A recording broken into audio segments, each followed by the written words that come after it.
पिता परमेश्वर और प्रभु यीशु मसीह के नाम में सारे भाइयों और बहनों को गुड इवनिंग। परमेश्वर आप सब लोगों को बहुत सारा आशीर्वाद दे, अपने पवित्र वचन समझने के लिए उनकी पवित्र आत्मा आप सबको मिले, यही हमारी प्रार्थना है। तो प्यारे भाई और बहनों, हम कर रहे थे हमारा लेसन नंबर 19। विषय का नाम द चर्च ऑफ क्राइस्ट, मसीह की कलीसिया का तीसरा और अंतिम भाग।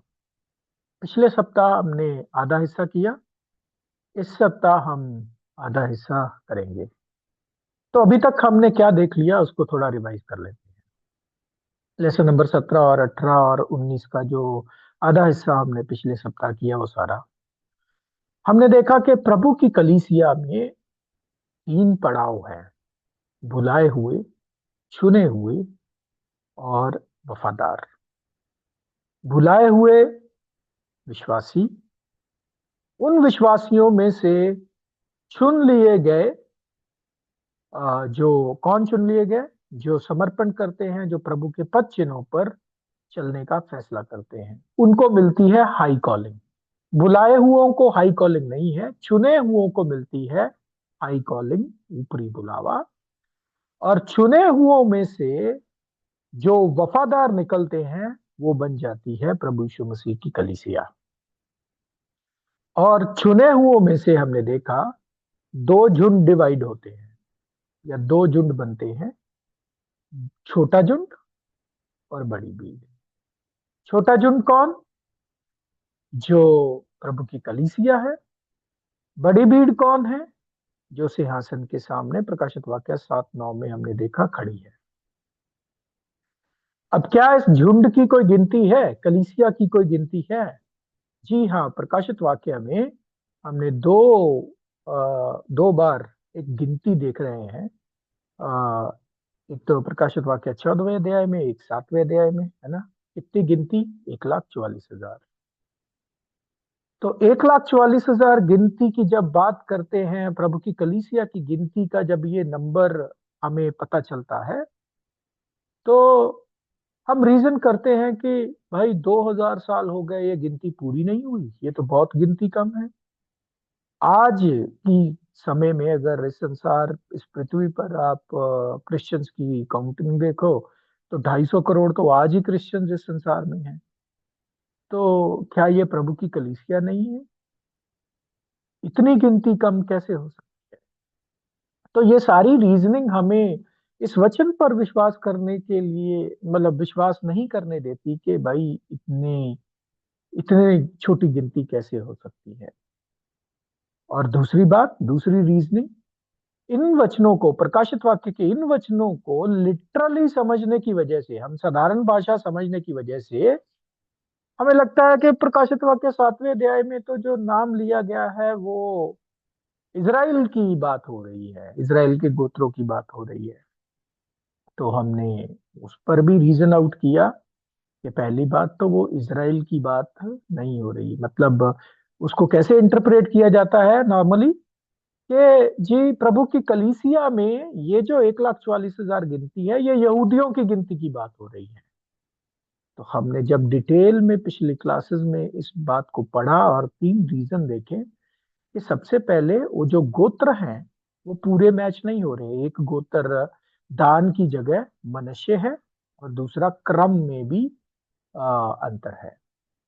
और फिर हमने सोचा, समझा कि इज़राइल देश खाली शारीरिक इज़राइल देश ही नहीं, जब प्रकाशित वाक्य में इज़राइल की बात हो रही है, वो आत्मिक इज़राइल की बात हो रही है। आत्मिक इज़राइल कौन है? कलीसिया। उसको गलातिया 6:16 में हमने पढ़ा। क्यों परमेश्वर ने कलीसिया को इज़राइल का चिन्ह दिया?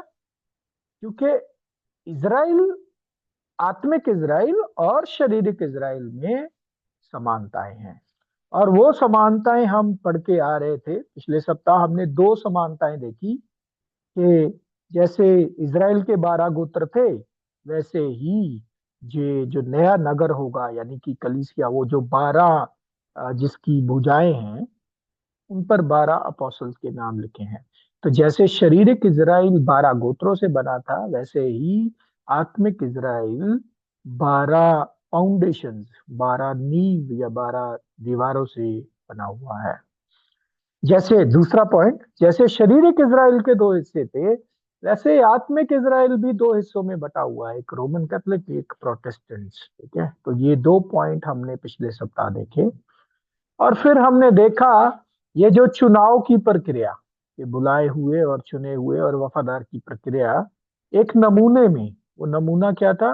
वो नमूना हम देखते हैं गिडियोन के जीवन में, जब गिडियोन को बोला जाता है आर्मी सेलेक्ट करने के लिए। तो उसमें हम क्या देखते हैं कि पहले बुलावा मिलता है 32,000 लोगों को, और फर्स्ट फिल्ट्रेशन जब होती है बाकी रह जाते हैं 10,000, 22,000 वापस चले जाते हैं। और जब टेस्ट होता है, टेस्ट में सिर्फ 300 पास होते हैं, बाकी सब रिजेक्ट होते हैं। तो कितना टोटल हो गया? 32,000 में से सिर्फ 300 लोग थे जो फाइनली प्रभु की गिदियोन की आर्मी के लिए सिलेक्ट होते हैं। तो यही रिक्रूटमेंट का प्रोसीजर प्रभु यीशु मसीह की आर्मी के लिए भी होता है। तो ये भी हमने देखा। अब आज हम देखेंगे तीसरा कारण जो बताएगा कि आत्मिक इज़राइल और शारीरिक इज़राइल में समानता है। तो मतलब अभी तक हम यही बात कर रहे हैं कि प्रकाशित वाक्य 7वां अध्याय यहूदी देश इज़राइल की बात नहीं हो रही, बल्कि आत्मिक इज़राइल अर्थात कलीसिया की बात हो रही है। और उसकी तीसरी समानता क्या है, अभी हम पढ़ेंगे उत्पत्ति 32वां अध्याय 24 और 28 वचन।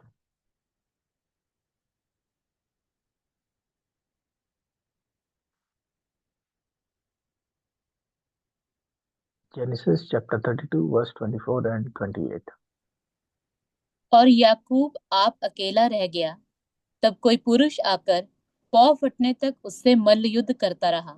उसने कहा, तेरा नाम अब याकूब नहीं परंतु इज़राइल होगा, क्योंकि तू परमेश्वर से और मनुष्य से भी युद्ध करके प्रबल हुआ है। जी, तेरा नाम अब से क्या होगा? याकूब होगा। हमें पता है याकूब का इज़राइल नाम क्यों पड़ा, क्योंकि वो बोलता है कि उसने परमेश्वर के साथ सारी रात युद्ध किया, है ना।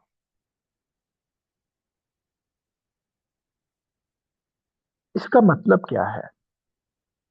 इसका मतलब ये है कि जो अ, तजुर्बा या जो जिस वजह से याकूब का नाम इज़राइल पड़ा, वही वजह से आत्मिक इज़राइल या उसी तजुर्बे से आत्मिक इज़राइल को भी गुजरना होगा। तो याकूब का नाम क्यों किया पड़ा था? क्योंकि वो सारी रात एक स्वर्गदूत से लड़ता रहा और उस पर प्रबल हुआ। अब आप जरा सोचिए, एक मनुष्य एक मनुष्य स्वर्गदूत पर कैसे जय प्राप्त कर सकता है? ठीक है, तो ये सारा एक नमूना है, एक चिन्ह की भाषा। नमूने का मतलब ये नहीं कि ये बल युद्ध नहीं हुआ होगा, बिल्कुल। और स्वर्गदूत जो था वो फ्लैश में उनके साथ लड़ रहा था, ये भी इसमें कोई बात नहीं है।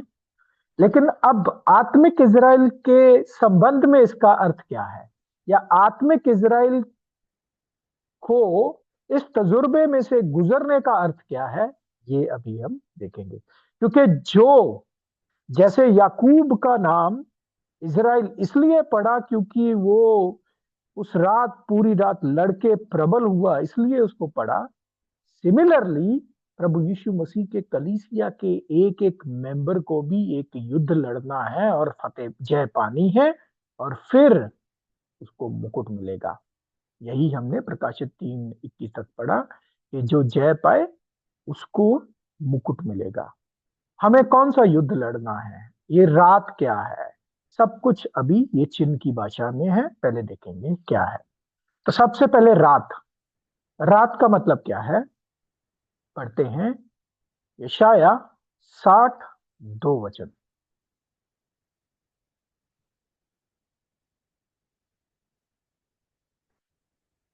इशाया 60:2, इशाया 62। देख, पृथ्वी पर तो अंधियारा और राज्य राज्य के लोगों पर घोर अंधकार छाया हुआ है, परंतु तेरे ऊपर यहोवा उदय होगा और उसका तेज तुझ पर प्रकट होगा। पृथ्वी पर तो अंधियारा और राज्य राज्य के लोगों पर घोर अंधकार छाया हुआ है। अभी आपको ये देखना होगा कि यशाया ने ये कौन से वर्ल्ड में, कौन से संसार में ये शब्द बोले। यशाया में, यशाया ने पहले संसार में नहीं, दूसरे संसार में ये शब्द बोले हैं। अब दूसरे संसार में ही हम लोग रह रहे हैं, दूसरे संसार के तीसरे युग में, तीसरे और अंतिम युग में हम रह रहे हैं, अर्थात सुसमाचार युग में हम रह रहे हैं। तो ये रात का समय क्या है? अगर हम ये कहें कि ये रात का समय पूरा सुसमाचार युग है, तो इसमें कोई गलत नहीं होगा। फिर से पढ़ लेंगे रात का मतलब के विषय में, भजन संहिता 30 और 5 वचन। Psalms chapter 30 verse 5। क्योंकि उसका क्रोध तो क्षण भर का होता है, परंतु उसकी प्रसन्नता जीवन भर की होती है। कदाचित रात को रोना पड़े, परंतु सवेरे आनंद पहुंचेगा। कदाचित रात को रोना पड़े, परंतु सुबह आनंद पहुंचेगा। है ना? तो उसका क्रोध तो क्षण भर का होता है। रात को रोना पड़े, अभी वर्तमान परिस्थिति अगर आप देखो इस संसार की, तो सब रो रहे हैं किसी ना किसी वजह से, किसी ना किसी कारणों से, अन्याय से, या अपने दुखों से, या जिन तजुर्बों से वो जूझ रहे हैं, सब रोने की परिस्थिति में है। तो रात का, अगर आप चिन्ह का मतलब देखें, तो रात का मतलब है अ, सुसमाचार युग का समय। ओके। और फिर ये लड़ाई का मतलब क्या है? क्योंकि ये जो लड़ना है ये रात को है। कौन सी लड़ाई लड़नी है परमेश्वर के लोगों ने? कैसी लड़ाई लड़नी है? तो लड़ाई का अर्थ देख लेंगे। लड़ाई भी चिन्ह है कि कलीसिया ने कौन सी लड़ाई लड़नी है इस सुसमाचार युग में, देख लेंगे। इफिसियों चैप्टर 6 वर्ष 12वां अध्याय। इफिसियों 6 का 12। क्योंकि हमारा ये मल्ल युद्ध लहू और मांस से नहीं, परंतु प्रधानों से और अधिकारियों से और इस संसार के अंधकार के शासकों से और उस दुष्टता की आत्मिक सेनाओं से है जो आकाश में है। जी, देखिए, हमारा मानी अर्थात कलीसिया का मल युद्ध, लड़ाई मांस और लहू से नहीं है, मतलब मनुष्यों से नहीं है। ये लड़ाई है किसके साथ? प्रधानों से, अधिकारियों से, इस संसार के अंधकार के शासकों से, और दुष्टता की आत्मिक सेनाओं से है ये लड़ाई।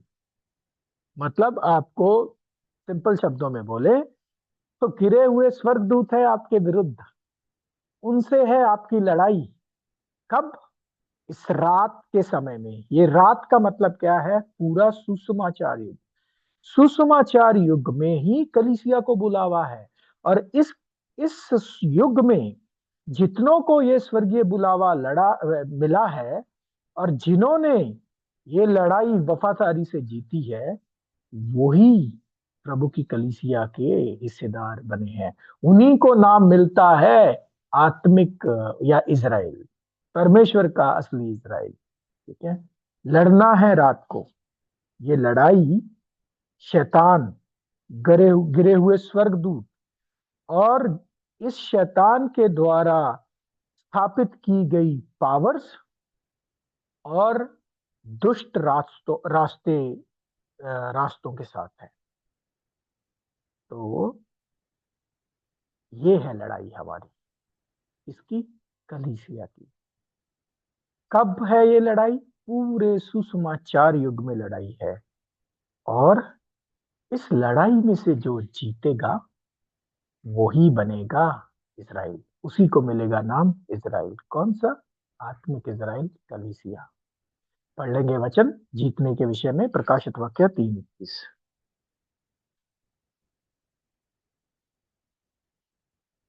Revelation chapter 3 verse 21। जो जय पाए मैं उसे अपने साथ अपने सिंहासन पर बैठाऊंगा, जैसा मैं भी जय पाकर अपने पिता के साथ उसके सिंहासन पर बैठ गया। जी, तो जो जय पाए उसको मैं सिंहासन पर, सिंहासन मिलेगा जय पाने वालों को। ठीक है। तो इस लड़ाई में बुराई की ताकतें और आत्मिक शक्तियां, दुष्ट आत्मिक शक्तियों के साथ है। इसीलिए इस लड़ाई को नाम मिलता है विश्वास की अच्छी लड़ाई। ये लड़ाई बुराई के साथ, बुराई से लड़ने की नहीं है, ये लड़ाई अच्छाई की बुराई के साथ है। और ये लड़ाई लड़ने के लिए आपको परमेश्वर पर, उनके वचनों पर बहुत सारा विश्वास करना पड़ेगा। तभी इस लड़ाई में आप जीत सकते हो। एंड इसको प्रेरित पौलुस इस लड़ाई के विषय में अलग तरीके से बयान करते हैं। देखते हैं पहला पत्रस पहला अध्याय 7 वचन में।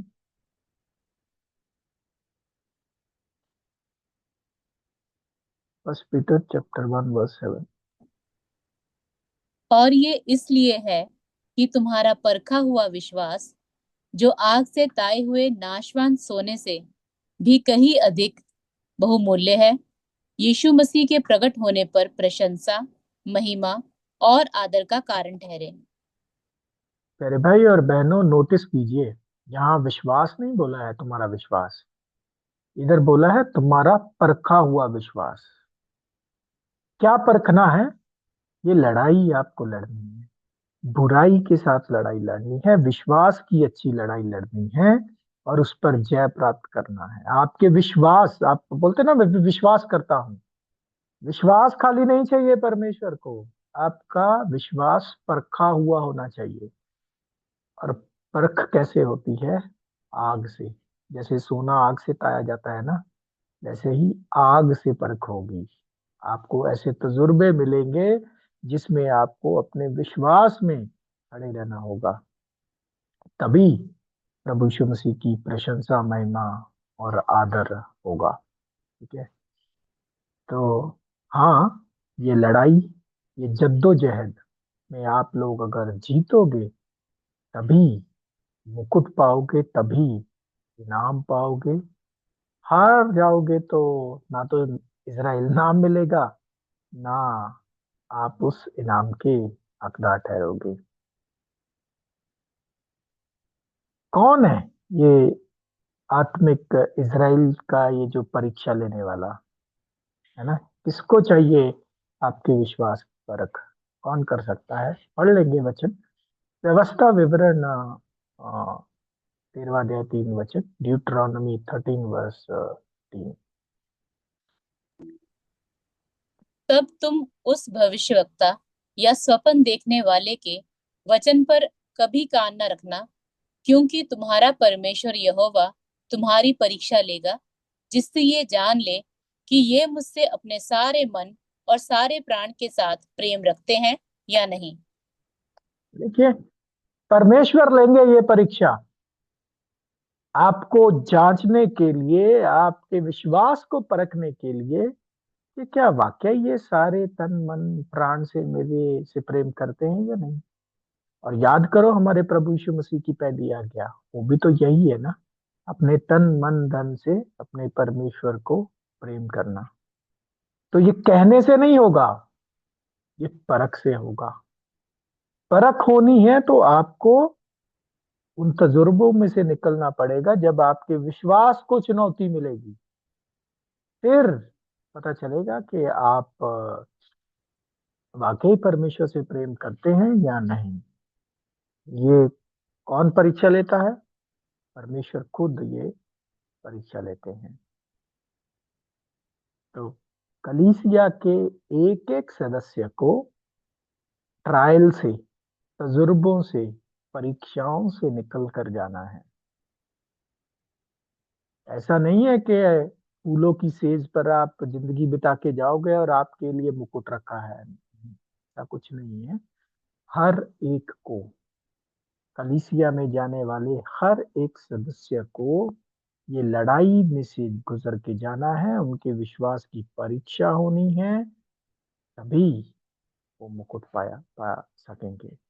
इसीलिए वचन बोलता है, याकूब, जेम्स पहला अध्याय 12वां वचन क्या बोलता है, पढ़ लेंगे। धन्य है वह मनुष्य जो परीक्षा में स्थिर रहता है, क्योंकि वह खरा निकलकर जीवन का वह मुकुट पाएगा जिसकी प्रतिज्ञा प्रभु ने अपने प्रेम करने वालों को दी है। जी, धन्य है वह मनुष्य जो परीक्षा में स्थिर रहता है। देखो, परीक्षा तो होनी है, उसमें स्थिर रहने वाला धन्य है, क्योंकि जब वो खरा निकलकर जीवन का वह मुकुट पाएगा जिसकी प्रतिज्ञा प्रभु ने उससे प्रेम करने वाली। तो मुकुट भाई परीक्षा में से गुजर जाने के बाद ही मिलेगा, ऐसे ही नहीं मिल जाएगा। अनफॉर्चुनेटली मसीहियों का क्या सोचना है कि हमारे जीवन में सुखी सुख सुखी सुख सुखी सुख रहेंगे इस संसार में रहते हुए। विश्वास की परीक्षा या ऐसा कोई परीक्षा हमें चाहिए नहीं है। बस हमें तो जीवन में सुखी सुख और सब बढ़िया ही बढ़िया चाहिए, और इसके साथ साथ हमें स्वर्ग भी चाहिए। तो ये कॉम्बिनेशन जो है ये काम ना करेगा, ना ही ऐसी परमेश्वर की कोई योजना है। ठीक है। तो एक्चुअल में जो कलीसिया का बुलावा है वो प्रेरित होके काम, आई थिंक 14वां अध्याय 13 वचन या 13वां अध्याय 14 वचन में है ना, हमें बहुत सारे दुख झेलकर कलेश सहकर परमेश्वर के राज्य में दाखिल होना है।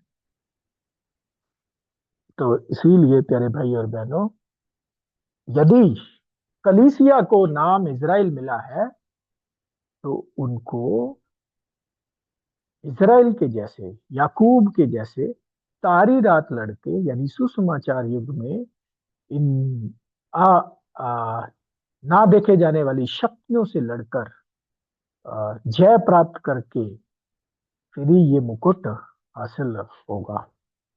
तो अभी आपको समझ में आ गया होगा, हर एक चीज में कलीसिया की समानता शारीरिक इज़राइल के साथ है। इसीलिए प्रकाशित वाक्य 7वें अध्याय में जो जिक्र है उन 12 गोत्रों का और उस गिनती का, वो शारीरिक इज़राइल नहीं बल्कि आत्मिक इज़राइल की गिनती है। और आत्मिक इज़राइल कौन है?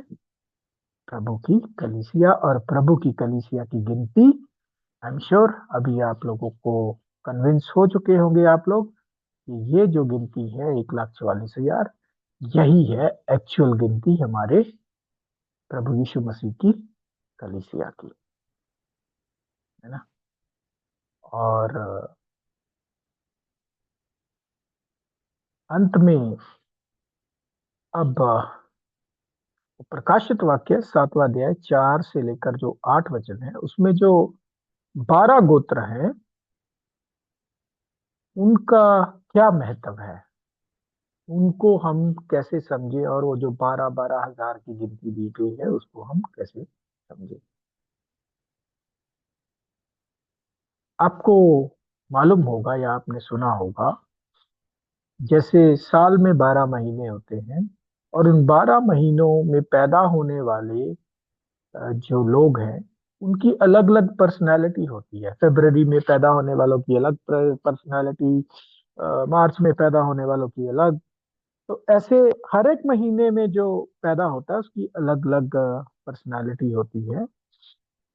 ये साइकोलॉजी भी यही सिखाती है और बाइबल भी यही सिखाती है।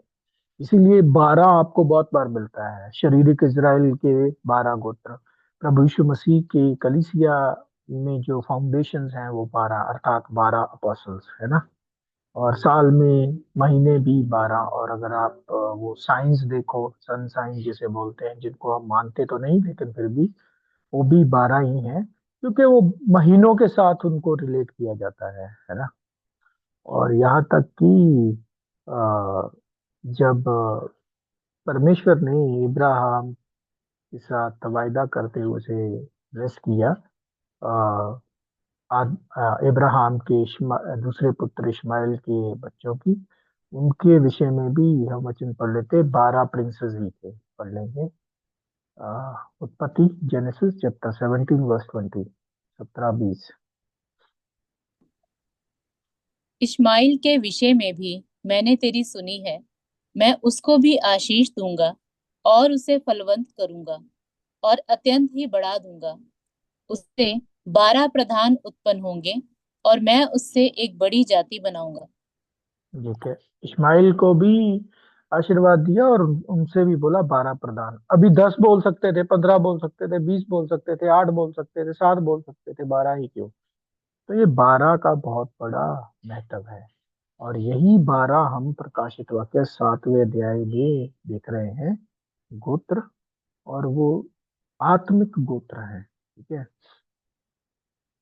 जैसे मैंने बोला, 12 महीनों में पैदा होने वाले लोग, अलग अलग कैरेक्टरिस्टिक्स होती हैं उनमें, अलग अलग बिहेवियर और कैरेक्टर होता है। इसी तरीके से प्रभु की कलीसिया में भी जब उनको 12 गुटों में डिवाइड कर दिया गया है उन गोत्रों के हिसाब से, उसका अर्थ है 12 तरह के कैरेक्टर होंगे प्रभु यीशु मसीह की कलीसिया में। वचन पढ़ लेंगे पहले, प्रकाशित वाक्य 7वां अध्याय 4 से लेकर 8 वचन, रेवलेशन चैप्टर 7 वर्स 4-8, जिसमें ये 12 गोत्र दिखाए गए हैं। ये सारे के सारे 12 के 12 आप याकूब के 12 पुत्रों में भी देखते हैं, सिवाय एक के, मनश्शे, जो जिसने दान की जगह ली है ना। तो अब इसमें ये जो पहला गोत्र, सबसे पहला गोत्र जो है वो यहूदा है, जबकि यहूदा जो है वो चौथा बेटा था। मैंने बोला था ना आपको, क्रम में भी ऊपर नीचे है। तो अब यहूदा ही सबसे पहले क्यों आया इधर? ठीक है, सबसे पहले यहूदा क्यों आया? अगर ये शारीरिक इजराइल होता तो सेम क्रम इधर भी होता ना।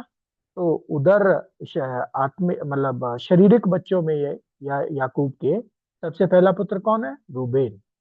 लेकिन रूबेन इधर कहाँ, कौन से नंबर पर आ रहा है? अपना दूसरे नंबर पर, है ना। यहूदा चौथे नंबर पर है और यहूदा इधर सबसे पहला। ऐसे क्यों? इसका क्या कारण है?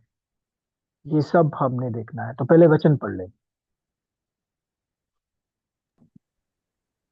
और जिन पर मोहर दी गई, मैंने उनकी गिनती सुनी कि इज़राइल की संतानों के सब गोत्रों में से 1,44,000 पर मोहर दी गई।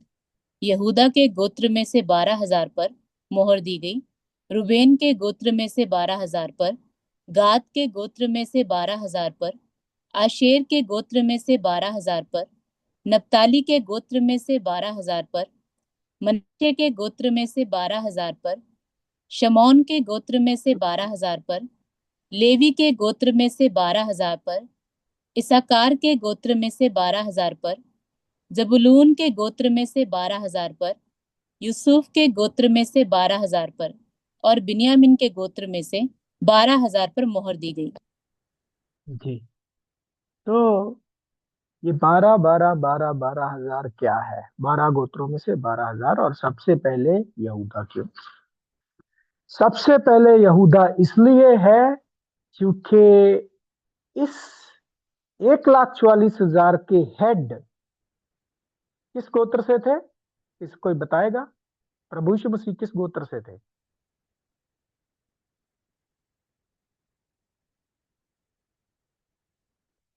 बताएंगे कोई?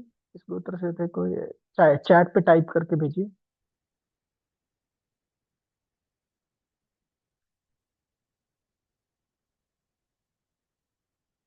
प्रभु यीशु मसीह किस गोत्र से संबंध रखते थे? अगर कोई चैट पे लिख के भेजना चाहे तो। Very good, thank you. Correct, Hemant Kumar ji, बिल्कुल। यहूदा गोत्र से। प्रभु यीशु मसीह को यहूदा गोत्र का लॉयन, शेर बोला गया है। पढ़ लेंगे प्रकाशित वाक्य 5वां अध्याय 5 वचन। Revelation chapter 5 verse 5। इस पर उन प्राचीनों में से एक ने मुझसे कहा, मत रो, देख, यहूदा के गोत्र का वह सिंह जो दाऊद का मूल है, उस पुस्तक को खोलने और उसकी सातों मोहरें तोड़ने के लिए जयवंत हुआ है। The lion of the tribe of Judah, यहूदा के गोत्र का शेर, है ना। तो प्रभु यीशु मसीह यहूदा के गोत्र से संबंध रखते थे, उनके खानदान से पैदा हुए थे। इसलिए इस क्या बोलते हैं, गिनती में सबसे पहले यहूदा की बात हुई है। यहूदा में बहुत ही, यहूदा एनीवेज बड़ी खास क्या बोलते हैं, गोत्र रहा है। परमेश्वर ने बहुत आशीर्वाद किया है यहूदा गोत्र को। आपको अगर मालूम हो तो यहूदा के यहूदी प्योर यहूदी माने जाते थे बेचारे। बाकी जो 10 भाई थे उनको तो ये लोग अच्छे से ट्रीट ही नहीं, सामरी कह के बुलाते थे। सामरी एक तरह की गाली होती थी, अरे ये तो सामरी है। तो बाकी 10 भाइयों को इतना महत्व नहीं था जितना यहूदा के गोत्र को महत्व था। तो यहूदा बहुत खास गोत्र था, और यहूदा के गोत्र से ही हमारे प्रभु यीशु मसीह का जन्म हुआ। और दाऊद भी यहूदा के गोत्र से ही था। तो यहूदा इसलिए सबसे पहले है। अभी हम उस लिस्ट में जाएंगे और एक एक नाम का पहले अर्थ देखेंगे, और फिर देखेंगे उसके पीछे का छिपा हुआ कैरेक्टर। और वो कैरेक्टर कैसे प्रभु की कलीसिया में कुछ लोगों में होगा। किसमें? 12-12 हजार, 12-12 हजार डिवाइड किया है ना 12 गोत्रों में से। तो मतलब एक एक कैरेक्टर के 12-12 हजार लोग होंगे, है ना। वो क्या है, अब जाएंगे उसमें। तो सबसे पहले याकूब का जो सबसे बड़ा बेटा था उसका नाम था रूबेन।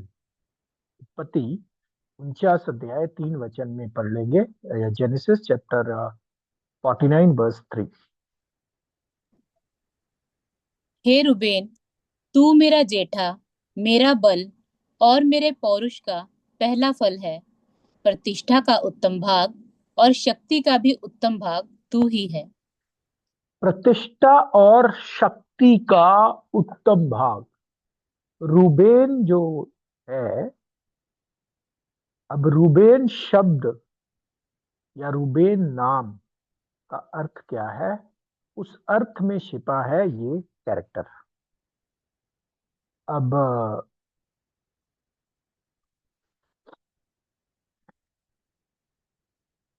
रूबेन कैरेक्टर के 12 हजार लोग 1,44,000 में होंगे। अब क्या होता है रूबेन का मतलब? एक्सीलेंसी। आप इंग्लिश में देख रहे हो एक्सीलेंसी, और हिंदी में आप इसको क्या बोलोगे? उत्तम भाग, परफेक्ट उत्तम भाग। तो ये एक्सेलेंसी जो है, ये दर्शाता है या इसका अर्थ है प्रभु की कलीसिया में वो लोग जिनके पास 5 के 5 टैलेंट थे। 5 टैलेंट वाला जो कोई भी सदस्य होगा प्रभु यीशु की मसीह की कलीसिया में, वो इस कैटेगरी में जाएगा, रूबेन कैटेगरी में। अब हम क्यों बोल रहे हैं 5 टैलेंट? क्योंकि प्रभु यीशु मसीह ने मती 25वें अध्याय 2 वचन में 5 ही टैलेंट्स का जिक्र किया है। पढ़ लेंगे मैथ्यू चैप्टर 25 वर्स 20। जिसको 5 तोड़े मिले थे, उसने 5 तोड़े और लाकर कहा, हे स्वामी, तूने मुझे 5 तोड़े सौंपे थे। देख, मैंने 5 तोड़े और कमाए हैं। 5 थोड़े, 5 टैलेंट्स। याद है किसी को ये 5 टैलेंट्स, इस दृष्टांत में जो प्रभु बोल रहे हैं वो क्या है? कोई बता सकता है ये 5 टैलेंट्स क्या है?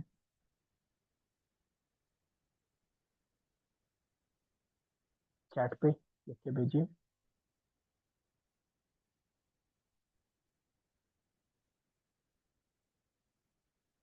5 टैलेंट्स जिनकी बात प्रभु यीशु मसीह ने इस दृष्टांत में की है, ये क्या है?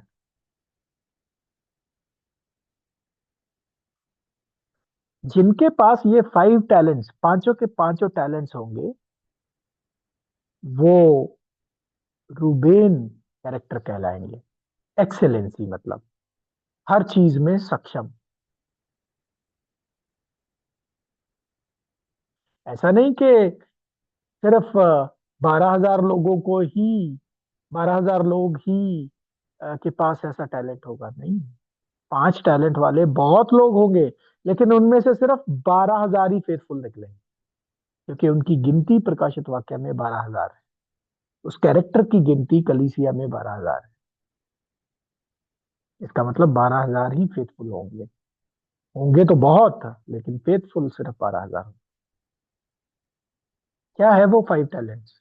आप लोगों को बताया हुआ है प्रीवियस क्लासेस में। Very good, I got your responses. Very wow, wow, very good. बहुत अच्छा लगा मुझे ये देख के। करेक्ट। ये पांचों के पांचों टैलेंट क्या है? समय, health, wealth, influence and mental talents. इन पांचों के पांचों गुण वाले लोग होंगे तो बहुत, लेकिन सिर्फ 12,000 की ही वैकेंसीज है, या 12,000 ही फेथफुल होंगे। Very good Hemant Kumar Das ji. मुझे बहुत खुशी है, आप लोग सब लोग पढ़ के आ रहे हैं और आपको याद है। Very nice. अच्छा लगा मुझे बहुत ज्यादा। तो 5 ही टैलेंट हो सकते हैं प्रभु के किसी भी प्रभु के बुलाए हुए किसी भी संत में, ऊपरी बुलावा प्राप्त किए हुए संत में। समय, धन संपत्ति, या सेहत, या मानसिक जो मेंटल टैलेंट्स, मानसिक गुण, या प्रभाव, पब्लिक स्पीकिंग कैपेसिटी। और जो इन पांचों के पांचों में वफादार होगा, वो बन जाएगा रूबेन कैटेगरी, और वो बन जाएगा उन 12,000 लोगों के अ, मतलब हिस्सेदार, या वो पहुंच जाएगा उन 12,000 लोगों में जिनमें जिन्होंने अपने पांचों के पांचों टैलेंट्स का प्रभु की सेवा में फेथफुली इस्तेमाल किया। लेकिन जिसके पास इतने गुण होते हैं ना, जिसमें जिसमें एक्सेलेंसी होती है, उधर एक खतरा भी होता है। क्या खतरा होता है? गिरने का। पढ़ लेंगे, ये रूबेन में भी था। चौथे वचन में, उत्पत्ति चैप्टर 49 वर्स 4। तू जो जल के समान उबलने वाला है, इसलिए दूसरों से श्रेष्ठ ना ठहरेगा, क्योंकि तू अपने पिता की खाट पर चढ़ा, तब तूने उसको अशुद्ध किया, वह मेरे बिछौने पर चढ़ गया। जी। तो ये जो कैरेक्टर है, ये अनस्टेबल भी है। अनस्टेबल मतलब इनके पास पांचों के पांचों टैलेंट होने की वजह से ये उन 5 टैलेंट्स का मिसयूज भी कर सकते हैं। इन संसार के कामों के लिए, और इन पांचों टैलेंट के होने की वजह से इनकी अट्रैक्शन संसार की गतिविधियों के प्रति भी बढ़ सकती है, जिससे ये लोग परमेश्वर की संपूर्ण संपूर्ण भक्ति से डिस्ट्रैक्ट होकर आत्म समर्पण या खुद के बलिदान की जो रास्ते से भटक सकते हैं। तो कहने का मतलब सिंपल शब्दों में ये है, अगर इनमें एक्सेलेंसी है तो इनके गिरने का खतरा भी उतना ही बड़ा है। ठीक है। तो ये है पहला कैरेक्टर रूबेन। रूबेन का मतलब एक्सेलेंसी। एक्सेलेंसी का मतलब वो वफादार चुने हुए जिन्होंने पांचों के पांचों टैलेंट का वफादारी से इस्तेमाल किया। तो ऐसे कैरेक्टर वाले प्रभु की कलीसिया में 12,000 लोग। ठीक है। आई होप आप लोगों को क्लियर होगा।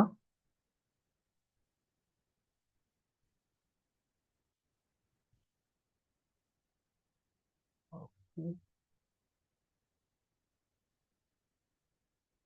दोबारा से प्लीज स्क्रीन पर स्क्रैचेस मत दीजिए मुझे। री वो करना पड़ा, रीशेयर करना पड़ा। ओके, नेक्स्ट हमारा है दूसरा जो है कैरेक्टर, वो है सिमियोन। शिमोन, शिमोन था दूसरा पुत्र, फिर लेवी था, है ना। तो ये क्या दर्शाता है, शिमोन का मतलब क्या है हम पढ़ लेंगे, क्योंकि उसके नाम के मतलब में छुपा है कैरेक्टर, और वो कैरेक्टर होगा कलीसिया के 12,000 लोगों का। तो पढ़ेंगे उत्पत्ति 49 वचन, 49वां अध्याय 5 वचन। Genesis chapter 49 verse 5। शिमोन और लेवी तो भाई भाई हैं, उनकी तलवारें उपद्रव के हथियार हैं। जी, शिमोन, शिमोन और लेवी दो ऐसे भाई थे जो शॉर्ट टेम्पर्ड थे। गुस्सा बहुत जल्दी आता था, इमोशंस बहुत हाई रहते थे, और इमोशंस एक्सप्रेस करने से उनको मतलब कोई आपत्ति नहीं थी। और ये देख सकते हो आप लोग, जब शिमोन और लेवी ने अपनी बहन दिना, दिना पर अटैक करने वालों को कैसे घात किया, है ना। वो हम उत्पत्ति 34वें अध्याय में आप लोग अपने बाद में पढ़ लेना। तो शिमोन नाम का मतलब क्या है, ये शिमोन कैरेक्टर के बारे में तो पता चल गया कि शॉर्ट टेम्पर है और गुस्सा और इमोशंस जो है हाई है। अब शिमोन नाम का मतलब क्या है वो हम पढ़ेंगे उत्पत्ति 29 अध्याय 33 वचन।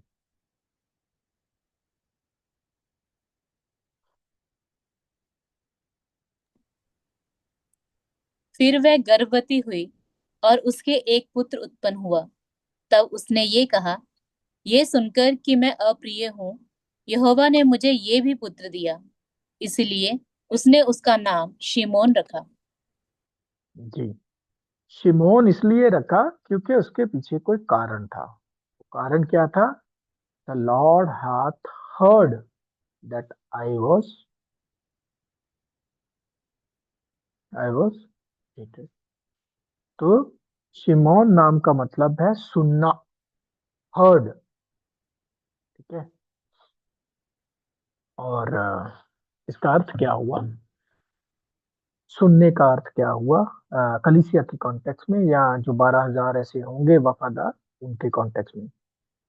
शिमोन नाम का मतलब है सुनना, और सुनने का कैरेक्टर मतलब वो लोग या वो भाई बहन जो प्रभु के चुने हुए हैं, कलीसिया की रेस में हैं, और जिंदगी के बहुत सारे तजुर्बों में गुजर जाने की वजह से, बहुत सारे कठिन तजुर्बे प्राप्त करने की वजह से, या मुश्किलों का सामना करने की वजह से उनके सुनने के कान हैं। मतलब वो भाइयों की प्रति अ, सहानुभूति रखते हैं, उनके प्रति सब्र की भावना रखते हुए उनकी परिस्थितियों को सुनकर उनकी मदद करने के लिए तात्पर्य है। तो सुनने वाले, सुनने के कान रखने वाले भाइयों की गिनती, या कलीसिया में जो प्रभु के संतों की गिनती होगी 12,000। तो यह है शिमोन कैरेक्टर का मतलब, सुनना। और सुनने का मतलब जिनके सुनने के कान है, कि वो भाइयों की प्रॉब्लम मुश्किलें सुन सकते हैं, उनके साथ सहानुभूति रख सकते हैं। मतलब उनका हृदय समझने वाला हृदय है, दूसरों की प्रॉब्लम्स को, उनको दिलासा देने के लिए, उनकी मुश्किलों में उनके साथ रहने के लिए, उनको मदद करने के लिए वो हमेशा तत्पर रहते हैं। तो ये है दूसरा कैरेक्टर, इस कैरेक्टर के भी 12,000 लोग होंगे। तो टोटल 24,000 हो गए 1,44,000 में से। अब तीसरे का नाम है लेवी। लेवी भी अभी अभी आपने पढ़ा, अभी पिछले वचन में। लेवी का नाम का मतलब क्या है वो हम देखेंगे उत्पत्ति 29वां अध्याय 34 वचन।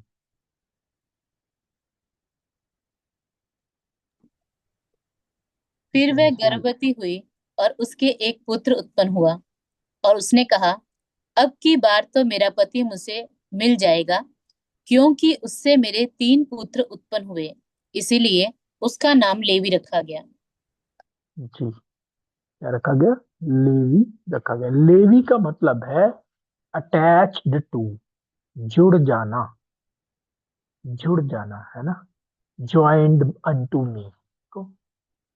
तो इसलिए उसने उसका नाम वो रखा। तो लेवी नाम का मतलब होता है जुड़ जाना या ज्वाइन होना या अटैच टू। तो लेवी गोत्र से ही आपको समझ में आ गया होगा कि लेवी गोत्र किस चीज के लिए सुना गया था, स्पेशली परमेश्वर की सेवा के लिए। फुल टाइम सर्वेंट्स, अगर सिंपल शब्दों में बोलूं, जो परमेश्वर की सेवा में फुल टाइम सर्वेंट्स बन के जुड़ जाते हैं, वो दर्शाता है लेवी कैरेक्टर। और ऐसे कैरेक्टर की भी गिनती प्रभु यीशु मसीह की कलीसिया में 12,000 होगी, है ना। ये फुल टाइम वर्कर्स नॉर्मली क्या रहते हैं? ये बैचलर्स रहते हैं, शादी नहीं करते, ये पारिवारिक जिम्मेदारियों और पारिवारिक संसारिक कमिटमेंट से ये अपने आप को अलग रखते हैं और टोटली अपने आप को परमेश्वर की सेवा में डेडिकेट कर देते हैं। और सिर्फ अपनी जो बेसिक जरूरतें हैं उनके लिए ये संतों की सहायता पर निर्भर करते हैं। तो ये है फुल टाइम सर्वेंट्स। लेवी, जैसे लेवी को तंबू में काम करने के लिए, तंबू की सेवा के लिए वो रखा था, और उनको लैंड नहीं थी, उनको बंटवारे में से कुछ नहीं मिला था। 12 गोत्र थे, 11 बंटवारे हुए, और लेवी को सब लोग 10-10 दशवांश देते थे। तो क्यों? क्योंकि वो फुल टाइम सर्वेंट्स थे। इसी तरह प्रभु की कलीसिया में जो सत्य की सेवा में फुल टाइम जुड़ जाते हैं, वो लेवी क्लास में आते हैं, क्योंकि लेवी नाम का मतलब है जुड़ जाना। ठीक है। तो इस तरीके से तीसरे कैरेक्टर के लोग भी 12,000 होंगे, टोटल हो गए 36,000। अब चलते हैं चौथा। चौथा है यहूदा। यहूदा गोत्र, या इसका अर्थ क्या है उसमें छिपा है रहस्य। यहूदा का मतलब क्या है पढ़ लेंगे। उत्पत्ति चौथा अध्याय, सॉरी 49 अध्याय 8 वचन। हे यहूदा, तेरे भाई तेरा धन्यवाद करेंगे। तेरा हाथ तेरे शत्रुओं की गर्दन पर पड़ेगा। तेरे पिता के पुत्र तुझे दंडवत करेंगे। जी, यहूदा का मतलब है thou art he whom thy brethren shall praise। तो यहूदा गोत्र का मतलब है प्रेज। अब यहूदा गोत्र से कौन थे?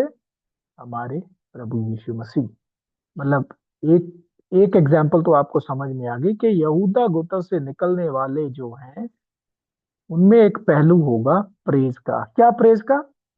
परमेश्वर के उनके जीवन के चाल चलन से या उनके जीवन के कामों से परमेश्वर के नाम को महिमा मिलेगी। परमेश्वर के नाम को जो प्रेज लेकर आएंगे। ठीक है। इस कैटेगरी में, यहूदा की कैटेगरी में क्लियरली कुछ नाम तो हम बोल देख सकते हैं। पहला तो हमारे प्रभु यीशु मसीह का, और दूसरा अपोस्टल पॉल। ये ऐसे कैरेक्टर थे जिन्होंने भरपूर परमेश्वर के नाम की महिमा के लिए काम किया, और परमेश्वर के नाम को ये महिमा लेकर भी आए। और इस कैटेगरी में वो भी आते हैं जो प्रेज एंड वर्शिप से जुड़े हैं। प्रेज एंड वर्शिप का मेरे कहने का मतलब ये है जिनमें परमेश्वर की प्रशंसा और महिमा करने के लिए गाने लिखने का टैलेंट है, गाना गाने का टैलेंट है, या पोएम्स लिखने का टैलेंट है, वो इसी कैटेगरी में आते हैं यहूदा, जो परमेश्वर की स्तुति और परमेश्वर की प्रशंसा का कारण बनते हैं।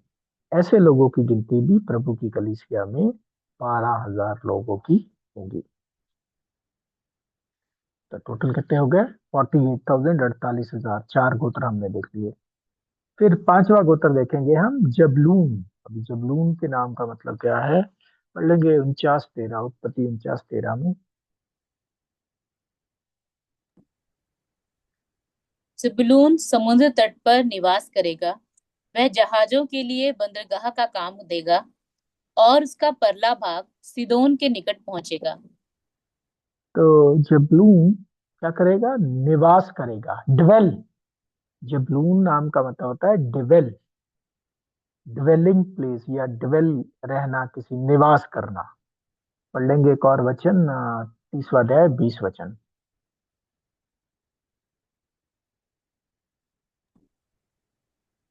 तब ठीक लिया है। ने कहा, परमेश्वर ने मुझे अच्छा दान दिया है। अब की बार मेरा पति मेरे संग बना रहेगा, क्योंकि मेरे उससे 6 पुत्र उत्पन्न हो चुके हैं। इसीलिए उसने उसका नाम जबूलून रखा। तो संग बना रहेगा तो अच्छा सामने प्रकट नहीं होके आ रहा है। ड्वेल विद मी, मेरे साथ वास करेगा, निवास करेगा, है ना। तो ड्वेलिंग प्लेस, अगर जबलून शब्द को हम देखें, जबलून नाम का अर्थ, तो उसका मतलब है ड्वेलिंग प्लेस, निवास स्थान की जगह। तो ये वो आत्मिक संतों की बात हो रही है, प्रभु की कलीसिया के उन 12,000 वफादारों की बात हो रही है जिनके पास कोई परमानेंट जगह नहीं है, मतलब निवास करने की कोई जगह नहीं है, जिसको प्रभु यीशु मसीह ने भी अपने शब्दों से बताया। पढ़ लेंगे लूका 9वां अध्याय 58 वचन, 58 वर्स। यीशु ने उससे कहा, लोमड़ियों के तो भट्ट और आकाश के पक्षियों के बसेरे होते हैं, पर मनुष्य के पुत्र को सिर रखने की भी जगह नहीं। इसका अर्थ क्या है? There is no particular place for the son of man, मतलब परमेश्वर के, सॉरी, मनुष्य के पुत्र के लिए सर ढकने की भी जगह नहीं है, मतलब कोई फिक्स्ड लोकेशन नहीं है। कहने का मतलब ये है कि ये वो संतों की कैटेगरी है जो एक जगह से दूसरी जगह, दूसरी जगह से तीसरी जगह, तीसरी जगह से चौथी जगह ऐसे मूव करते रहते हैं। याद होगा आपको, अपोस्टल पॉल एक कलीसिया में 2-3 साल रहते थे, फिर दूसरी में मूव हो जाते थे, तीसरी में, ऐसे उनका जीवन पूरा निकल जाता है। कोई परमानेंट प्लेस उनकी नहीं होती। तो ऐसों की भी गिनती प्रभु यीशु मसीह की कलीसिया में 12,000 ही होगी। ऐसे संत जो एक जगह से दूसरी, दूसरी से तीसरी, तीसरी से चौथी ऐसे मूव करते रहते हैं। अर्थली, फिक्स्ड अर्थली एड्रेस है ही नहीं इनका। हाँ, इनके लिए एक जगह है जिसके बारे में प्रभु यीशु मसीह ने बोला, तुम्हारे लिए जा रहा हूं मैं जगह तैयार करने। ये तो सब कलीसिया के लिए है, लेकिन उसमें ये लोग भी शामिल हो जाएंगे। कौन सा? फिफ्थ कैरेक्टर वाले, जबलून कैरेक्टर वाले, वो लोग जिनके पास कोई परमानेंट स्थान या परमानेंट जगह नहीं होगी। तो ये है जबलून का मतलब टोटल 60,000 गिनती हो गई अभी। इसके कैरेक्टर के भी 12,000 ही लोग होंगे। नेक्स्ट है इसाकार। इसाकार जो छठा जो पुत्र था, क्या बोलते हैं, याकूब का, उसका अर्थ क्या है? पढ़ते हैं 49वां अध्याय 14वां वचन। इसाकार एक बड़ा और बलवंत गधा है, जो पशुओं के बाड़ों के बीच में दबका रहता है। इसाकार एक गधे के साथ उसको कंपेयर किया गया है। अब हमारी भाषा में या मॉडर्न लैंग्वेज में गधे को अच्छी नजर से गधा नहीं बोला जाता। अगर आप किसी को गधा बोलोगे तो आपके वो गले को आएगा, बोला तुमने मेरे साथ मुझे गधा क्यों बोला।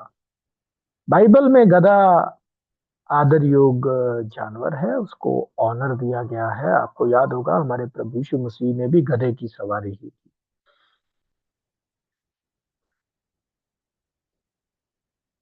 संसार के लिए गधा आ, क्या बोलते हैं, बेइज्जती की बात होगी। बट आत्मिक रूप से गधे में अगर आप देखो तो बहुत अच्छी क्वालिटी है। बाइबल में गधा अ, बुरा जानवर या अनादर योग्य जानवर नहीं है।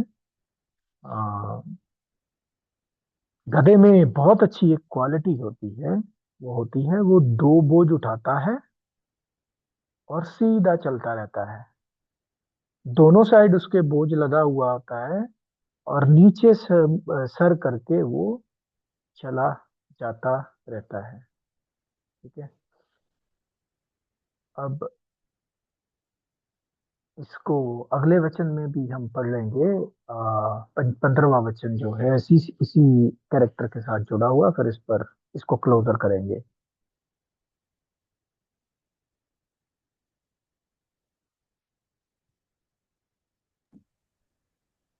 उसने एक विश्राम स्थान देखकर कि अच्छा है और एक देश कि मनोहर है, अपने कंधे को बोझ उठाने के लिए झुकाया और बेगारी में दास का सा काम करने लगा। सिंपल शब्दों में ये गधा कैटेगरी क्या है? दास का काम करने वाले। ऐसे प्रभु की सेवा में ऐसे सेवक जो बिना थके काम करते हैं, वो अपना तो बोझ उठाते हैं, वो दूसरों भाई बहनों का भी बोझ उठाने में सक्षम है। तो मतलब ऐसे लोगों की गिनती भी प्रभु की कलीसिया में 12,000 होगी, जो न खाली खुद का बोझ उठा रहे हैं बल्कि दूसरे भाइयों का भी बोझ उठा रहे हैं। क्या है ये दो बोझ जिसकी बात करी है कि ये गधा दो बोझ उठा रहा है? ये दो बोझ पढ़ते हैं पहला तिमोथियस चौथा अध्याय 16वां वचन। First Timothy chapter 4 verse 16। अपनी और अपने उपदेश में सावधानी रख, इन बातों पर स्थिर रह, क्योंकि यदि ऐसा करता रहेगा तो तू अपने और अपने सुनने वालों के लिए भी उद्धार का कारण होगा। जी देखो, अपने और अपने सुनने वालों के लिए दो लोगों के उद्धार का कारण बनेगा। ये है वो दो बर्डन। यानी कि ये वो कैटेगरी है जो खुद की उदारता में तो गंभीर हैं, खुद की उदारता में तो लगे ही हुए हैं, पर इसके साथ साथ दूसरों की उदारता का भी बोझ उठाते हैं या उनकी मदद करते हैं। तो ये है इसाकार कैरेक्टर। इसके भी 1,44,000 में ऐसे कैरेक्टर वाले 12,000 होंगे। प्यारे भाई और बहनों, याद रखो, ये बात भूलना नहीं कि पिछले 2000 साल के इतिहास में इन सब कैरेक्टर्स वाले बहुत सारे लोग आए होंगे, लेकिन आपको याद करना होगा कि प्रभु की कलीसिया में सिर्फ 1,44,000 ही हैं। और इस एक एक कैरेक्टर के 12-12 हजार ही वफादार निकलेंगे। फिर से बोल रहा हूँ, वफादार। आए बहुत होंगे, शायद करोड़ों अरबों आए होंगे, लेकिन वफादार सिर्फ 12,000 निकलेंगे। हमने ये जान लिया है कि जो क्या बोलते हैं, कलीसिया के 2000 साल के इतिहास में अगर प्रभु की कॉपी उठाकर देखें, जेरोक्स कॉपी, तो फिर समझ में आता है कि ये गिनती बहुत बड़ी है। हम लोगों को लगता है थोड़ी छोटी है क्योंकि हम शारीरिक रीति से सोचते हैं, लेकिन आत्मिक रीति से और अगर आप वो स्टैंडर्ड वो तराजू रख के देखें तो आपको समझ में आएगा कि ये गिनती बहुत ज्यादा है। 1,44,000। जी, तो 6 कैरेक्टर हो गए। सातवें की ओर मूव होंगे। सातवां है मनुष्य। मनुष्य किसकी जगह ली? दान की जगह। दान को रिजेक्ट किया और मनुष्य आया। अब दान कैरेक्टर क्या था जिसको परमेश्वर ने रिजेक्ट किया है आत्मिक इजराइल में? क्या था दान में? ऐसी बात पढ़ते हैं उत्पत्ति 49 अध्याय 16 और 17 वचन।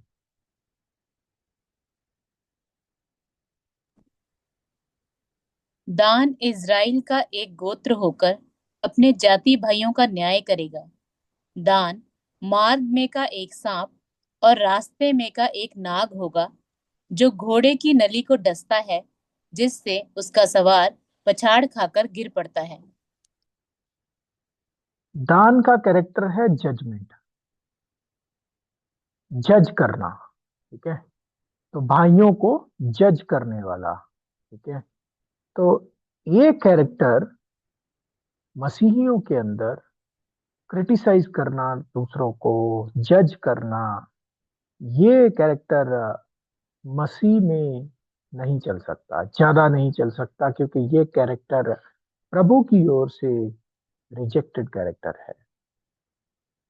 असली जजमेंट तब हो सकती है जब आपके हृदय की इंटेंशंस किसी को समझ आए, और हम किसी के भी हृदय की इंटेंशन जानने में सक्षम नहीं है। हमारे पास वो पावर नहीं है कि हम किसी की इंटेंशंस जान सके। किसी की छोड़ो, हम अपनी इंटेंशंस भी नहीं समझते। तो इसलिए किसी को भी जज करना उसके क्या बोलते हैं कामों की वजह से, ये ओवर क्रिटिकल हो जाता है। तो ऐसा जो कैरेक्टर है वो धोखेबाज वाला कैरेक्टर है, यहूदा इस्करियोत वाला कैरेक्टर है, जो आ, जो सब भाइयों का उस वक्त बड़ा जज जज करता था। यहाँ तक कि प्रभु को भी उसने जज नहीं किया। प्रभु ऐसे क्यों, सॉरी, प्रभु को भी उसने जज किया, प्रभु ऐसे क्यों कर रहे हैं, इनको ऐसे करना चाहिए, वैसे करना चाहिए। तो ये कैरेक्टर क्या है? डसने वाला कैरेक्टर। कहाँ डसता है? एड़ी पर डसता है। अब क्या बोलता है, उसकी तुलना की है, घोड़े की नली को डसता है ना, दान कैरेक्टर। तो ये घोड़ा चिन्ह है, और उसकी नली को डसना, एड़ी को डसना भी चिन्ह है। घोड़े का मतलब क्या है? पढ़ते हैं यशाया 31वां अध्याय 1 और 3 वचन। पहले एक वचन पढ़ेंगे, फिर 3 वचन। हाय उन पर जो सहायता पाने के लिए मिस्र को जाते हैं और घोड़ों का आसरा करते हैं, जो रथों पर भरोसा रखते, क्योंकि वे बहुत हैं, और सवारों पर, क्योंकि वे अति बलवान हैं, पर इज़राइल के पवित्र की ओर दृष्टि नहीं करते और ना यहोवा की खोज करते हैं। जी, तो इस वचन में बोला है, हाय उन पर जो मिस्र के घोड़ों का आसरा लेते हैं, आसरा करते हैं, या मिस्र के रथों पर भरोसा रखते हैं। अब ये घोड़े चिन्ह है। ठीक है, घोड़े का मतलब क्या है? 3 वचन में हम पढ़ लेंगे। तीसरा वचन पढ़ेंगे। मिस्री लोग परमेश्वर नहीं मनुष्य ही हैं, और उनके घोड़े आत्मा नहीं मांस ही है। जब यहोवा हाथ बढ़ाएगा, तब सहायता करने वाले और सहायता चाहने वाले दोनों ठोकर खाकर गिरेंगे, और वे सब के सब एक संग नष्ट हो जाएंगे। तो इस वचन में हमें समझ में आता है दो चिन्ह, एक तो मिस्र और दूसरा घोड़ा। मिस्र का मतलब संसार। मिस्र का मतलब क्या? संसार। और घोड़े का मतलब क्या? संसार के विश्वास या शिक्षाएं। संसार की विश्वास या शिक्षाएं, वो क्या है? वो तो संसारिक ही हैं, परमेश्वर की ओर से नहीं।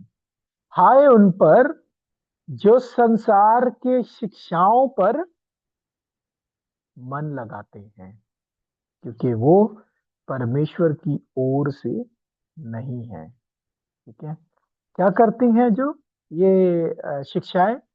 ये घोड़े की नली पर, मतलब शिक्षा में थोड़ी सी मिलावट। जैसे घोड़े की एड़ी बहुत छोटी होती है ना, वैसे ही इन शिक्षाओं में थोड़ी सी, क्या बोलते हैं आपको, आ, मिलावट कर देंगे, है ना, या इन शिक्षाओं में थोड़े से परमेश्वर की शिक्षा का पहलू होगा, बाकी सब संसारिक होगा।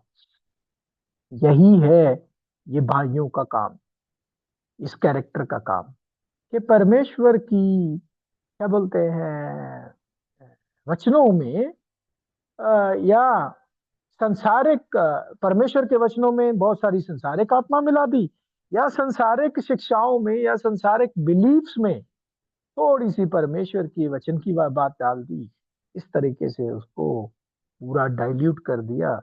ये इस कैरेक्टर का काम है।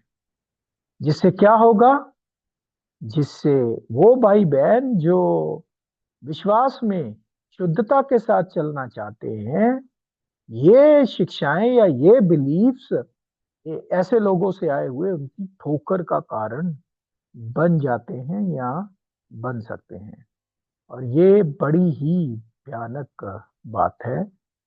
इस कैरेक्टर से बचना है, खास करके ये, मतलब दान कैरेक्टर जो मिस्र मिस्र की शिक्षाओं को मिलाता है परमेश्वर के वचनों में।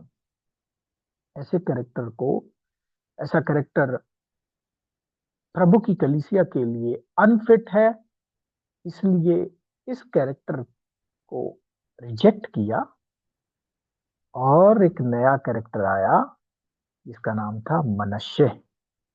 अब मनश्शे नाम का मतलब होता है भूल जाना।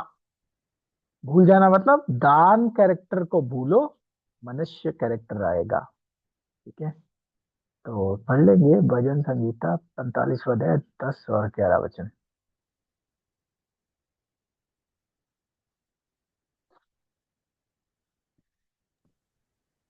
हे राजकुमारी सुन और कान लगाकर ध्यान दे। अपने लोगों और अपने पिता के घर को भूल जा, और राजा तेरे रूप की चाह करेगा, क्योंकि वह तो तेरा प्रभु है। तू उसे दंडवत कर। जी, हे राजकुमारी। राजकुमारी कौन, किससे बात हो रही है इधर? कलीसिया। ठीक है, दुल्हन की बात हो रही है, तो ये है राजकुमारी जो है वो कलीसिया। उसको बोला है तू भूल जा अपने, क्या बोलते हैं, लोगों को और अपने पिता के घर को। तो लोगों को और पिता के घर को आ, भूल जाने का मतलब क्या है, इस बात को हम आने वाली क्लासेस में समझेंगे। लेकिन ये क्लास जो मनुष्य क्लास है, इसमें एक योग्यता है भूल जाने की। क्या भूल जाने की? अपनी मुश्किलें, अपनी परेशानियां, उनके जीवन में क्या विरोधताएं चल रही हैं, या जिसको अगर फाइनेंशियल प्रॉब्लम चल रही हैं या हेल्थ प्रॉब्लम्स भी है, उन सब को भूल कर ये परमेश्वर के सेवा की गतिविधियों में लगे रहते हैं। इनकी प्रॉब्लम्स का इनके आत्मिक जीवन पर कोई असर नहीं पड़ता। ये है मनुष्य कैरेक्टर की खासियत। और मनुष्य कैरेक्टर ने ही रिप्लेस किया दान कैरेक्टर को, जो दान कैरेक्टर परमेश्वर की नजर में रिजेक्टेड था या रिजेक्टेड है।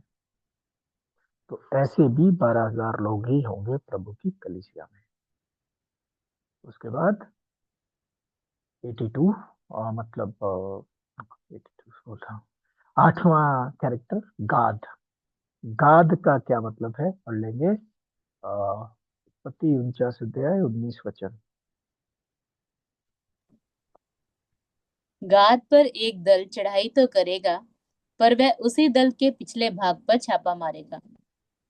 तो गाद का मतलब है एक्चुअल में ए ट्रूप शेल ओवरकम, ऐसा सिपाही जो जय पाए। अब ट्रूप, सिपाही, अब आई डोंट नो दल क्यों बोला है।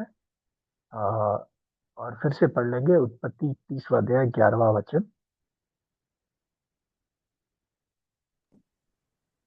तब लिया ने कहा, अहो भाग्य, इसीलिए उसने उसका नाम गाद रखा। ट्रूप कमित, troop actually bunch of people होते हैं, मतलब दल, दल बोले तो सही है, सही है दल शब्द। तो ट्रूप दर्शाता है बंच ऑफ पीपल। अब ये किसकी बात हो रही है? बंच ऑफ पीपल जब हम बोलते हैं तो बच्चों की बात हो रही है। ये गाद ट्रूप कमिट, गाद रिस्पॉन्सिबल है जिससे दल आता है। मतलब ये वो कैटेगरी है प्रभु की कलीसिया में, या वो लोग हैं जो अपनी एनर्जी अपने बच्चों की परवरिश में लगाते हैं। अब परवरिश में तो पूरा संसार लगाता है, लेकिन अपने बच्चों को जो सत्य के मार्ग और परमेश्वर की भक्ति की ओर लगाते हैं, मतलब वो खुद तो सत्य जानते हैं और वो अपने बच्चों को भी सत्य में प्रोत्साहित करते हैं, उनकी परवरिश सत्य के अनुसार करते हैं, उनको गॉड फेयरिंग बच्चे बनाते हैं और फ्यूचर के लिए तैयार करते हैं परमेश्वर के सेवक या बच्चे बनने के लिए। वो है दल जिसकी यहाँ पे बात हो रही है। और इस ग्रुप में ज्यादातर गिनती बहनों की होगी होगी क्योंकि बहनों की उदारता इस दल के साथ बहुत ज्यादा संबंधित है। पढ़ लेंगे ये वचन में, पहला तिमोथेयुस दूसरा अध्याय 15 वचन। तो भी स्त्री बच्चे जनने के द्वारा उद्धार पाएगी, यदि वह संयम सहित विश्वास, प्रेम और पवित्रता में स्थिर रहे। तो इसका मतलब ये नहीं कि बच्चे, मतलब स्त्री बच्चे पैदा करने की मशीन है, ऐसा नहीं। इसका मतलब ये भी नहीं है कि जितने ज्यादा वो बच्चे पैदा करेगी उसके द्वारा उद्धार पाएगी, नहीं। इसका अर्थ ये है कि जिन बच्चों को वो, चाहे एक हो, चाहे दो हो, चाहे चार हो, चाहे 10 हो, चाहे 20 हो, जिनको भी वो पैदा करेगी उनकी परवरिश परमेश्वर की मतलब ऐसी परवरिश करेगी कि वो गॉड fearing बच्चे बनेंगे, परमेश्वर के प्रति भक्ति भावना रखने वाले बच्चे बनेंगे। तो ऐसों की गिनती भी 12,000 होगी, और जैसे मैंने बोला सबसे ज्यादा इसमें गिनती बहनों की ही होगी। तो ये है 8वां कैरेक्टर, इसके भी 12,000 होंगे। टोटल 96,000 मेंबर्स हो गए। अभी 9वां कैरेक्टर है एशर। पढ़ लेंगे 49-20 वचन, उत्पत्ति 49-20। आशेर से जो अन्न उत्पन्न होगा वह उत्तम होगा, और वह राजा के योग्य स्वादिष्ट भोजन दिया करेगा। एशेर से जो भोजन उत्पन्न उत्पन्न होगा शेल बी फैट, और हिंदी में क्या है, उत्तम होगा। अब एशेर शब्द नाम का मतलब क्या होता है, 30-13 वचन में पढ़ लेंगे।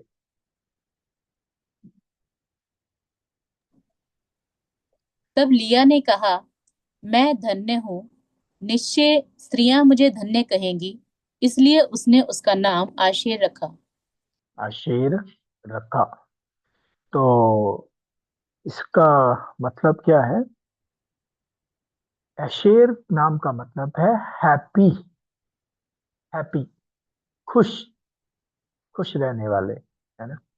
ये वो लोग हैं जो, मतलब प्रभु की कलीसिया में चुने हुए की बात कर रहा हूं मैं, संसार की बात नहीं कर रहा हूँ। ये वो लोग हैं, चुने हुए वो लोग जो जो मर्जी परिस्थितियां हो उसमें हमेशा आनंदित और खुश रहते हैं।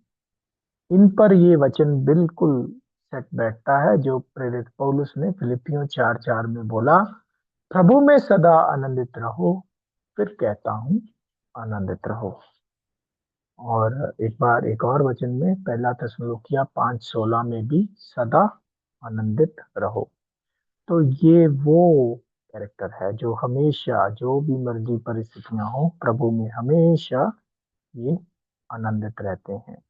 और ऐसे आनंदित रहने वाले लोग दुख, परेशानियों, कष्ट सहने वाले लोगों के लिए एक टॉनिक का काम करते हैं, मतलब उनके लिए एक अच्छी एनर्जी प्रदान करने का काम करते हैं। तो ये है 9वां कैरेक्टर। ऐसे भी प्रभु की कलीसिया में 12,000 लोग होंगे। और फिर उत्पत्ति 49 अध्याय 21 वचन, नप्ताली 10वां कैरेक्टर या 10वां जो गोत्र, उसका मतलब क्या है वो देख लेंगे। नप्ताली 21 वचन में। नप्ताली एक छूटी हुई हिरनी है, वह सुंदर बातें बोलता है। नप्ताली एक छूटी हुई हिरनी है। अब इसका मतलब क्या है नाम का, पढ़ लेंगे 30:8 में। उत्पत्ति 30:8। तब राहेल ने कहा, मैंने अपनी बहन के साथ बड़े बल से लिपटकर मल्ल युद्ध किया और अब जीत गई, अतः उसने उसका नाम नप्ताली रखा। तो नप्ताली का मतलब है रेसलिंग, युद्ध। क्यों? मल्ल युद्ध करना। तो रेसलिंग, लड़ने वाले। ये कौन से लड़ने वाले? संसारिक रीति से लड़ने वाले नहीं, या भाइयों से लड़ने वाले नहीं। ये लड़ाई कुछ और है। ये लड़ाई है घुटनों की लड़ाई। वो लड़ाई जो घुटनों पर जाकर लड़ी जाती है, अर्थात प्रार्थना।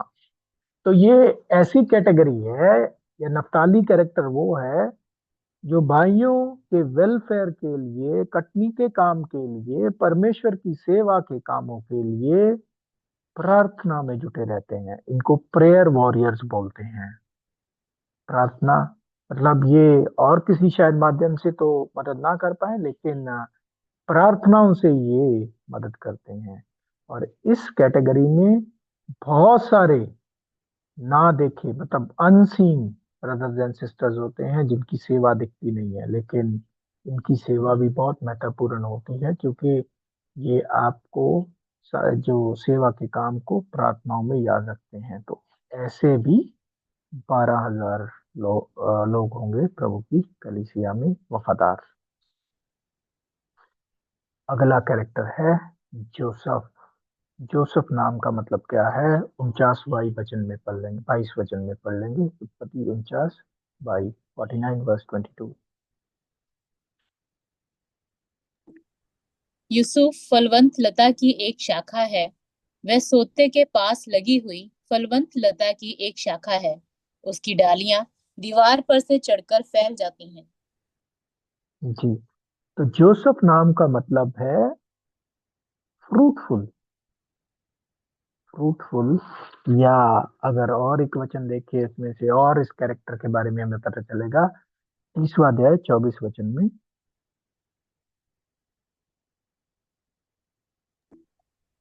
इसलिए उसने ये कहकर उसका नाम यूसुफ रखा, परमेश्वर मुझे एक पुत्र और भी देगा।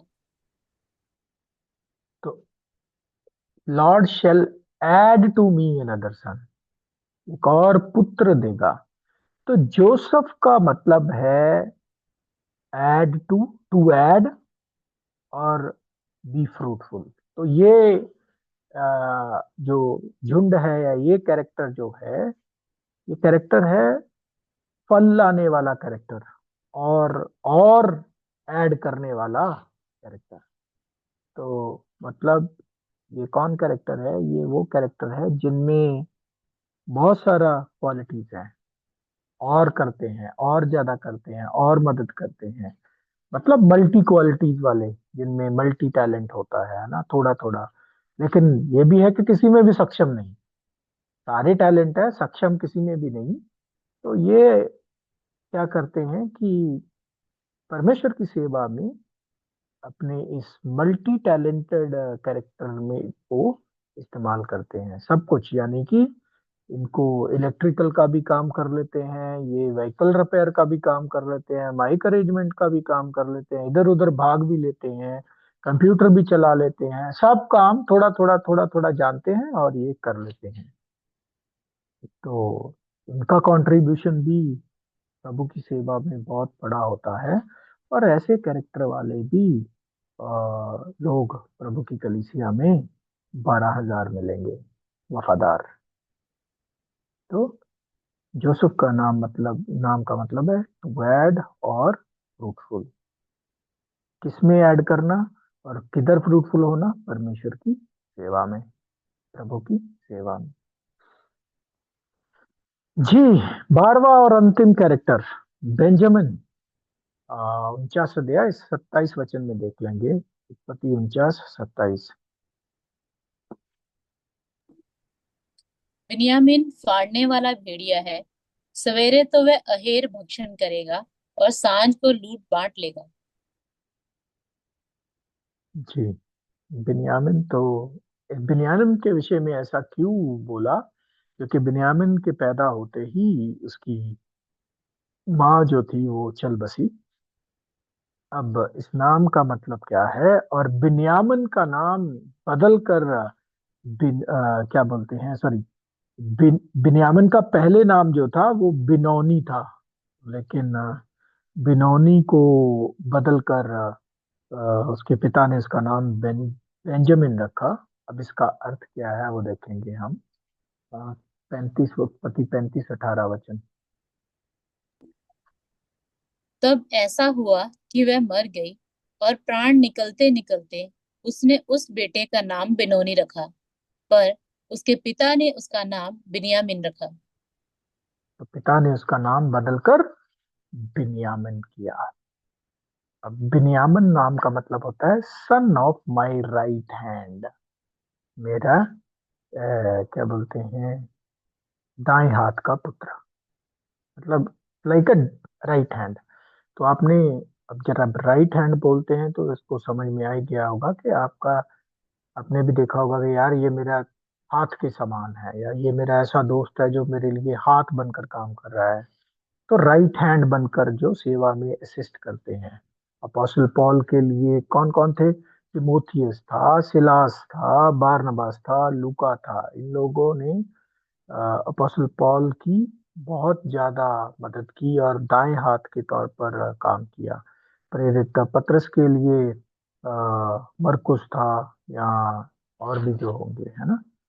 तो इस तरीके से ये वो भाई बहन है जो अ, सेवा में जुटे हुए भाई बहनों का दायां हाथ बनकर काम करते हैं, या दाएं हाथ के तौर पर काम करते हैं, मतलब उनकी असिस्टेंस, उनकी सहायता करते हैं। तो इस तरीके से प्यारे भाई और बहनों, हम देखते हैं 12 कैरेक्टर, ठीक है। और उन 12 कैरेक्टर में छिपे हैं 12 ऐसे गुणों वाले लोग जो प्रभु की कलीसिया में होंगे। इस तरीके से ये 12 कैरेक्टर वाले 12 12 हजार लोग मिलकर पूरी कलीसिया बन जाएंगे, 1,44,000। और जो है एक्चुअल में प्रभु की कलीसिया, प्रभु यीशु मसीह की बॉडी। तो इसके साथ हमारा लेसन नंबर 19 खत्म होता है, और इसी के साथ कलीसिया के विषय की पढ़ाई भी खत्म होती है।